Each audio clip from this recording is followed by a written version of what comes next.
احباب آج جو میں موضوع اور ٹاپک لے کے آیا ہوں کہ وہ یہ ہے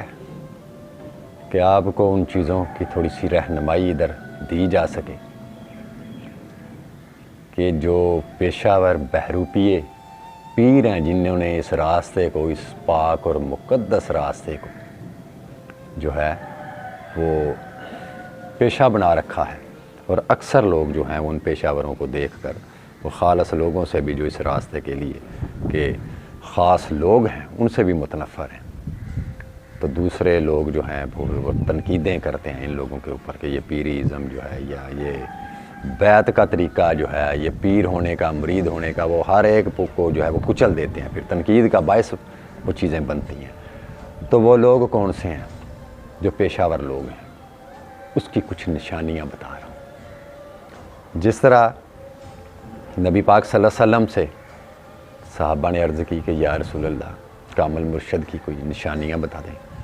تو آقا کریم صلی اللہ علیہ وآلہ وسلم سرکار نے فرمایا کہ کامل مرشد وہ ہے جس کو دیکھ کر اللہ یاد آ جائے، جس کی صحبت میں بیٹھ کر دنیا کی طلب ختم ہو جائے اور اللہ کی محبت آپ کے دل میں تیز ہو جائے،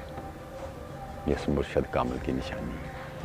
تو اسی طرح آج آپ کو کچھ نشانیاں ایسی بتانے جا رہا ہوں جہاں سے آپ کو کچھ رہنمائی ملے گی کہ پیشہ ور پیر کون سے ہیں، وہ کون سے لوگ ہیں جن کے پاس روح کا سودا نہیں ہے،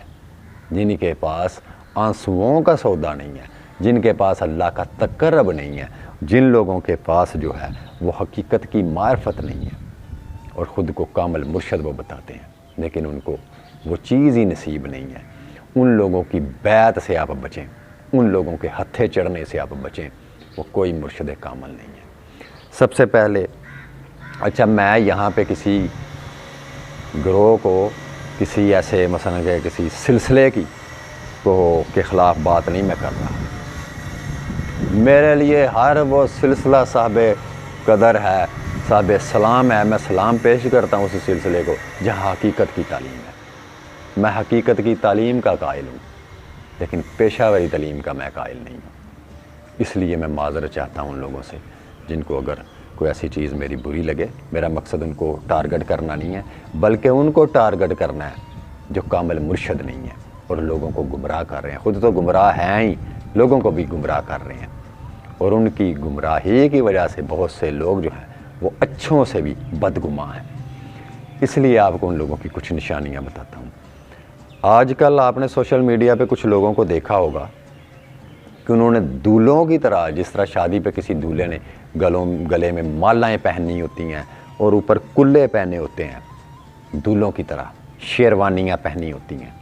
ایک خاص مخصوص قسم کے لباس جو پوری محفل میں کسی نے نہ پہنا ہو، ان کا لباس الگ ہوگا ان سے۔ وہ پیشہ ور لوگ ہیں، وہ پیشہ ور لوگ ہیں جو دولوں کی طرح سج دج کے جو ہے نمود و نمائش کر کے جو ہے وہ آتے ہیں، منظر عام پہ، محفلوں پہ آتے ہیں، صوفوں پہ بیٹھتے ہیں، عالی شان بادشاہی ٹائپ کی شاہی نما کرسیوں پہ بیٹھتے ہیں، بڑی بڑی سٹیجوں کے اوپر بیٹھتے ہیں، اور دوسری پبلک جو ہے مریدین یا دوسرے لوگ وہ محفل میں نیچے بیٹھے ہوتے ہیں۔ وہ پیشہ ور لوگ ہیں، ان کا فقر سے کوئی تعلق نہیں ہے، روحانیت سے کوئی تعلق نہیں ہے، اور وہ لوگ اپنے پروٹوکول سے بہت خوش ہوتے ہیں۔ ایک تو طبقہ وہ ہے، دوسری علامت ان کی آپ کو بتاؤں، بڑی بڑی گاڑیوں پہ آئیں گے اور آگے پوری بریفنگ دی ہوتی ہے کہ اس طرح سے ہمارا اپنے پروٹوکول کرنا ہے، پھولوں کے ٹوکرے اٹھا کے مرید راستے میں کھڑے ہیں اور ان پہ پتیاں نچھاور کر رہے ہیں، زمین بھی سرخ ہو گئی ہے، اور وہ کچھ لوگ ایسے ہیں جو پتیوں کے اوپر سے چل کے آتے ہیں، پھولوں کے اوپر سے۔ آپ کو پتہ ہے کہ گلاب کا پھول یہ وہ چیز ہے کہ جس میں نبی پاک صلی اللہ علیہ وسلم کے پسینے کی خوشبو سے تشبیہ دی گئی ہے اس کو۔ تو جو مرشد کامل ہوگا وہ اپنے اوپر پھولوں کی پتیاں نچھاور کرنے کو پسند نہیں کرے گا، ان پھولوں کے اوپر اپنا قدم رکھنا پسند نہیں کرے گا، اور وہ یہ نہیں چاہے گا کہ میں محفل میں اٹھ کے کھڑا ہو جاؤں۔ اب تو ایسا بھی چل رہا ہے کہ لوگ محفل میں خود کھڑے ہوتے ہیں اور ارد گرد صرف اس لیے کھڑے ہوتے ہیں کہ لوگ ہمارے اوپر پیسے جو ہے وہ پھینکیں، ہم مرکز نگاہ بنیں، پوری محفل کی توجہ ہمارے اوپر ہو۔ وہ بھی مرشد کامل نہیں ہے وہ لوگ۔ یہ سارے کا سارا طبقہ ریاکاری والا طبقہ ہے۔ پھر کچھ ایسے لوگ بھی ہیں جو کھڑے ہو جاتے ہیں اور ان کے اوپر پھولوں کی برسات وہ لوگ کر رہے ہوتے ہیں۔ اگر وہ بندہ اہل فقر ہوگا تو وہ اس چیز کو پسند ہی نہیں کرے گا،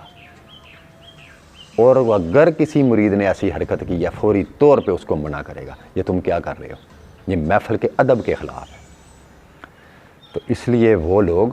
جو پروٹوکول چاہتے ہیں، ڈول ڈمکا چاہتے ہیں، لڈی پارٹیاں چاہتے ہیں کہ ان کے استقبال کے لیے بڑی بڑی لڈی پارٹیاں ہوں اور ان کا استقبال جو ہے وہ استقبال اس طرح کیا جائے جیسے کسی بادشاہ کا استقبال کیا جا رہا ہے، یہ سارے کا سارا طبقہ جو ہے در حقیقت یہ ناقص لوگ ہیں، وہ پیشہ ور لوگ ہیں۔ مرشد کامل اپنا پروٹوکول نہیں چاہے گا، کیونکہ ان لوگوں کے لیے یہ ایک بزنس ہے، ایک مارکیٹنگ ہے کہ اس علاقے میں جہاں ہم جا رہے ہیں، جہاں پہ کسی محفل کی شرکت کے لیے جا رہے ہیں، ارد گرد کے لوگوں کو بینڈ باجوں سے ڈھول ڈمکے سے خبر ہو کہ آج کوئی بزرگ آیا ہوا ہے ادھر۔ اگر میری یہ بات کسی کو غلط لگتی ہے تو اس سے بہتر اور مثال کوئی نہیں ہے کہ حضرت باجدید بسطامی رحمۃ اللہ علیہ جب 12 سال بعد واپس اپنے گھر گئے بسطام شریف، تو وہ ماہ سیام کا مہینہ تھا، روزوں کا مہینہ تھا۔ یہ کشف المحجوب میں بھی داتا صاحب نے ان کا تذکرہ کیا ہے، اور اس کا تذکرات الاولیاء میں بھی ذکر ہے، اس کو جا کے پڑھیں۔ اگر میری بات غلط ہے تو پھر حضرت باجدید بسطامی کو بھی غلط آپ بولیں کہ انہوں نے ایسا عمل کیوں کیا، کیونکہ آپ در حقیقت فقر کے اہل فقر کے امام اولیاء میں سے ہیں۔ سلطان العارفین ان کو یوں ہی لقب نہیں دیا گیا، کسی جاہل انسان کو یہ لقب مل سکتا ہے؟ یہ انہی کو لقب ملتا ہے سلطان العارفین، جو واقعی حقیقت میں عارفوں کے سلطان ہیں۔ تو حضرت باجدید بسطامی جب اپنے گاؤں واپس آئے تو لوگ جوک در جوک ان کے استقبال کے لیے کھڑے ہو گئے، بلکہ اپنے گاؤں سے باہر، ابھی گاؤں میں وہ داخل نہیں ہوئے تو راستے میں وہ لوگ استقبال کے لیے چلے گئے۔ تو آپ نے کیا کیا کہ اپنی گٹھڑی میں سے روٹی کا ٹکڑا یا کھجوریں، کچھ لوگ روٹی کہتے ہیں، کچھ کھجوروں کا حوالہ بھی دیتے ہیں، بہرحال انہوں نے کچھ چیز نکالی، کھجوریں نکالیں، تو آپ نے وہ کھانی شروع کر دی۔ تو لوگوں نے جب آپ کا یہ فعل دیکھا تو وہ لوگ آپ کو برا بھلا کہتے ہوئے اپنے گاؤں واپس آ گئے کہ یہ کون سا ولی ہے، یہ کون سا مرشد کامل ہے۔ ہم نے سمجھا تھا کہ وہ بہت بڑا صاحب مقام ہے، لیکن یہ کیسا ہے کہ جس کو شریعت کی پاسداری نہیں ہے، یہ خلاف شرع فعل کرنے والا ولی نہیں ہو سکتا۔ تو وہ لوگ اس چیز سے بدگماں ہو کے اپنے گاؤں واپس آ گئے۔ تو آپ نے پھر اس کے بعد اللہ کی بارگاہ میں عرض کیا کہ اے باری تعالیٰ، بے شک میرا یہ فعل خلاف شرع ہے، لیکن میں اس روزے کا کفارہ تو دوبارہ بھی ادا کر لوں گا، لیکن اگر یہ مخلوق مجھے تیری یاد سے غافل کر دیتی اور میں اس خیال میں ہوتا کہ مجھ سے بڑا واقعی اس دور میں ولی کوئی نہیں ہے، اتنی دنیا اے باجدید تیرے استقبال کے لیے آئی ہے، تو مجھے اتنا اس روزے کو توڑنے کا گناہ نہ ہوتا، تیری ناراضگی اتنی نہ ہوتی جتنی تیری ناراضگی مجھے اس خیال کی وجہ سے ہوتی، اور شاید تو مجھے اپنے تقرب سے تیری ذات مجھے الگ کر دیتی، کاٹ کے رکھ دیتی میرے قلب کو تیری یاد سے۔ وہ چیز میرے بارے میں نہیں تھی، وہ نقصان میرے بارے میں نہیں تھا، اس لیے میں نے یہ فعل کر لیا تاکہ میں اس روزے کا دوبارہ بھی کفارہ ادا کر سکتا ہوں، لیکن تیری بارگاہ میں ایک دفعہ راندہ درگاہ جو ہو جائے اس کا کفارہ ادا نہیں ہو سکتا۔ تو اس لیے یہ لوگ جو اپنے پروٹوکول کے لیے دوسروں کو بلا رہے ہیں، انوائٹ کر رہے ہیں، یہ ایک انوائٹ کرنے والی بات ہوتی ہے کہ جہاں پہ شور شرابہ مچا ہوا ہے اور وہ بگیوں پہ بیٹھ کے آ رہے ہیں، کچھ لینڈ کروزروں پہ بیٹھ کے آ رہے ہیں، پھولوں کی پتیاں ان پہ اوپر بچھائی جا رہی ہیں، نشاور کی جا رہی ہیں جناب، اور آگے وہ لوگ ان کے جو ہے وہ ناچ ناچ کے استقبال کر رہے ہیں۔ در حقیقت یہ اپنے آپ کو پرموٹ کرنے والی، اپنے آپ کو جو ہے یہ شہرت پرستی کی یہ ساری چیزیں ہیں کہ لوگوں کو پتہ چلے کہ ایک بہت بڑی ہستی آ رہی ہے جی، اور اس کا لباس بھی دوسروں سے ڈیفرنٹ ہوگا، چمک دمک والے لباس ہوں گے، اوپر کلے پہنے ہوئے ہیں دھولوں کی طرح،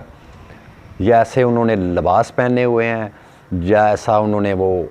یہ سارا سسٹم کیا ہوا ہے، اور یہ سارا کچھ شارع عام میں ہو رہا ہے، کسی چار دیواری کے اندر نہیں ہو رہا، روڈوں کے اوپر ہو رہا ہے، سڑکوں کے اوپر ہو رہا ہے، ڈھول ڈمکے بج رہے ہیں۔ خواجہ معین الدین چشتی میری سرکار کی تعلیمات تو یہ نہیں تھی، بابا فرید کی یہ تعلیمات تو نہیں تھی، حضور تاتا گنج بخش رحمۃ اللہ علیہ کی یہ تعلیمات تو نہیں تھی، حضرت نظام الدین اولیاء جیسے بزرگان دین کی یہ تعلیمات نہ تھی۔ وہ تو لوگ خلقت میں چھپتے پھرتے تھے کہ ہم کچھ بھی نہیں ہیں، ہم کچھ بھی نہیں ہیں، عام سے انسانوں کی طرح وہ لوگ اپنی زندگی بسر کرتے تھے۔ ان کا ظاہر عام تھا لیکن ان کا باطن خاص تھا۔ تو اس لیے وہ لوگ جو ان لوگوں کو، ایسے طبقے کو جو مرشد سمجھتے ہیں، تو در حقیقت وہ اپنا وقت ضائع کر رہے ہیں۔ وہ دنیا پرست لوگ ہیں، اللہ پرست لوگ نہیں ہیں۔ جو پروٹوکول کا طالب ہے وہ اللہ کا طالب نہیں ہو سکتا، وہ اپنے نفس کا غلام ہے، نفس کی خوشنودی کے لیے وہ ساری چیزیں کر رہا ہے، کیونکہ نفس انسان سے یہی چیزیں طلب کرتا ہے جس کو وہ لوگ جو ہے وہ مہیا کرتے ہیں، نفس کو اس کی خوراک کہ ہم اللہ والے ہیں۔ اور خالص لوگ جو ہیں وہ ان چیزوں کو ناپسند کریں گے، وہ اپنے اوپر پتیاں نہیں پھینکوائیں گے، مریدین سے ایسے فیل نہیں کروائیں گے جن میں سے ان کی شہرت کے چرچے ہوں، بلکہ وہ اگر جائیں گے ایسی محفلوں میں تو ان لوگوں کی اصلاح کریں گے۔ آپ دیکھ لیں سوشل میڈیا پہ جتنے بھی ایسے لوگ ہیں جنہوں نے ان کے مریدین اکثر ان کی فلیکسیں جو ہیں وہ پوسٹوں پہ لگاتے ہیں، آج فلانی جگہ محفل ہے، فلان جگہ پہ عرس ہے، فلان جگہ پہ یہ ہے فلان۔ کبھی ان لوگوں کی تعلیم سنی ہے؟ کچھ اقوال سنے ہیں ان کے؟ کچھ ان کا کردار کے بارے میں ان کا کوئی واقعہ ایسا سنا ہے کہ ہمارے پیر و مرشد نے جو ہے ان کو اگر کسی مرید نے کچھ پیسے پیش کیے تو انہوں نے فلاں بچی کو، یتیم بچی کو جا کے دے دی؟ یہ لوگ کس طرح کے مرشد کامل ہیں؟ تو اس لیے آپ کو در حقیقت ان مرشد کامل جو خود کو کہتے ہیں ان کی اصلاح کی ضرورت نہیں ہے۔ آپ لوگوں میں سے ایسے لوگ بھی ہیں جن کو اپنی اصلاح کی بھی ضرورت ہے کہ آپ لوگوں نے خود ہی ان کو مرشد کامل بنا رکھا ہوا ہے، اور اسی وجہ سے ان لوگوں کا وہ دھندا چل رہا ہے۔ تو مرشد کامل وہ لوگ ہیں جس کا حال اللہ کے سوا کسی کے اوپر ظاہر نہ ہو، وہ اپنا حال چھپائے گا، اپنی فقیری کا نگہبان ہوگا، وہ عام سے لوگوں میں رہ کر عام لوگوں کی طرح سفر کرے گا،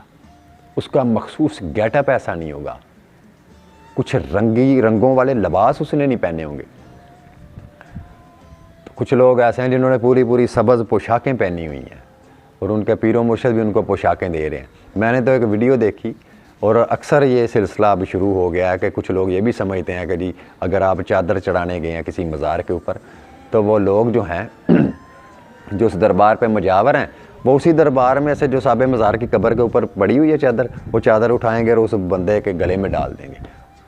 اور لوگ اس کو بھی مرتبہ اور مقام سمجھ رہے ہوتے ہیں کہ ہمارے پیر و مرشد کو جو ہے وہ چادر جناب ان کو اس کے گلے میں ڈال دی ہے۔ اس چادر نے اس بندے کو کہاں پہ لے جانا ہے؟ اس چادر کی کوئی ایسی اہمیت نہیں ہے، ایسا کوئی تبرک نہیں ہے، کوئی پیرہن نہیں ہے کہ جو آپ کو جو ہے